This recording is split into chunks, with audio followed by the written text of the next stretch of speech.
I recently found some news when it comes to Hedera, and that is regarding gaming. And yes, you heard that right. I'm talking about like gaming, right? Like, video games and whatnot. And I think this could hypothetically be very interesting for the future of Hedera. And let me explain why. Because not too long ago, it was announced that Hedera unlocks access to over 169 million users in Southeast Asia with Binary the Holdings. And quite essentially through this, the way I take a look at it is that maybe it's bringing HBAR gaming to the mainstream, at least from what I see in this post.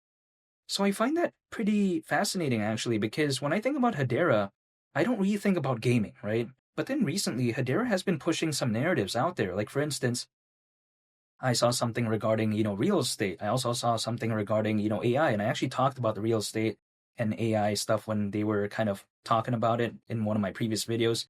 But I'm just saying, when it comes to Hedera, just take a look at the diversity in which they are kind of focused on. Because initially, when I was believing in Hedera, right, or should I say when I was believing in Hedera, let me rephrase myself.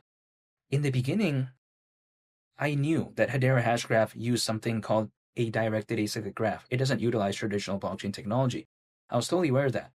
And again, kind of the hypothetical benefits of a directed acyclic graph. Some people think it's arguably better than traditional blockchain technology, but some people think the advantages are too minimal. But before I get into that, when I was first, again, believing in Hedera, I feel like the main kind of narrative that Hedera was kind of focused on was other aspects, right? Like, for instance, people thought about NFTs, they thought about DeFi, and it's kind of normal to think that way because back then the hype for NFTs and DeFi were pretty fantastic. And I felt like Hedera a little bit was kind of like, sort of to me, viewed as that way too. Like, I thought, okay, it's a directed acyclic graph, but maybe it could have, let's say, hypothetical good use cases for NFTs or DeFi.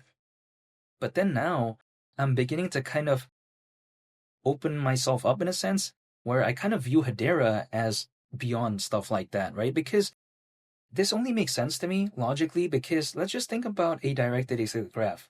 Usually, allegedly, it's more scalable, when compared to some of its competitors. Typically, it consumes way less energy than some of its counterparts that do use traditional blockchain technology.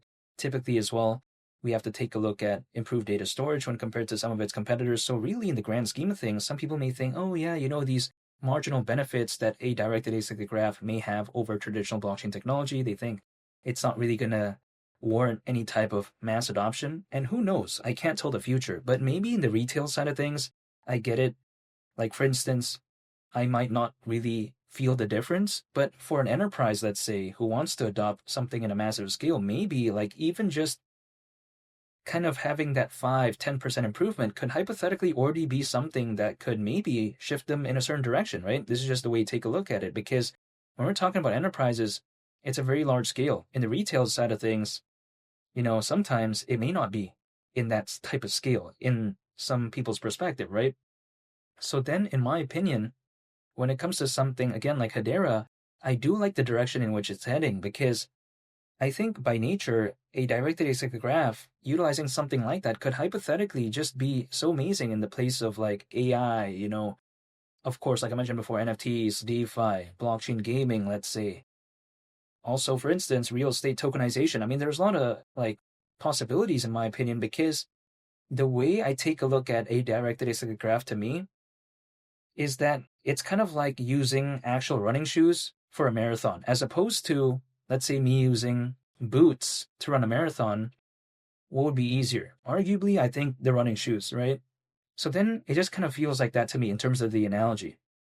I'm not saying there's anything wrong with traditional blockchain technology because blockchain technology has done very well. It's worked out hypothetically pretty good so far. Adoption isn't necessarily like, the greatest hypothetically, but then still it's worked out pretty good. And some people may think, okay, Hedera doesn't have the best adoption out there.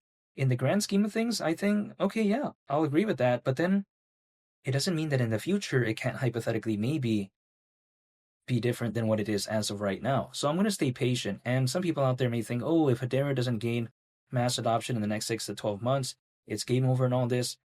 Well, first of all, I don't think it's going to gain mass adoption in the next 6 to 10 months because that type of stuff takes years. But then I don't think it's game over in theory because in the space that we're in as of right now, I feel like many people out there care about the narrative, the story, as opposed to current adoption. I mean, if people really cared about current adoption, just take a look at, for instance, many of the AI, blockchain gaming projects out there. If let's say the main concern was just adoption, I feel like many of them wouldn't be that massive. So then I don't think it's a kind of like a main component that really people care about in the grand scheme of things.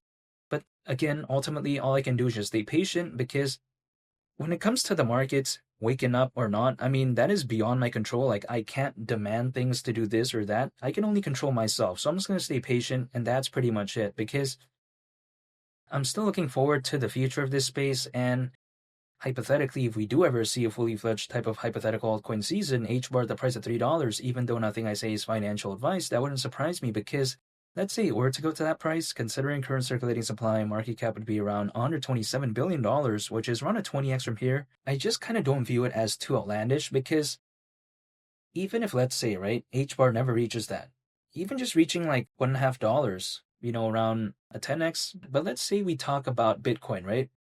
Bitcoin, let's say, goes to around 300 grand, hypothetically. Some people think that way. That's less than a 3x from here slightly.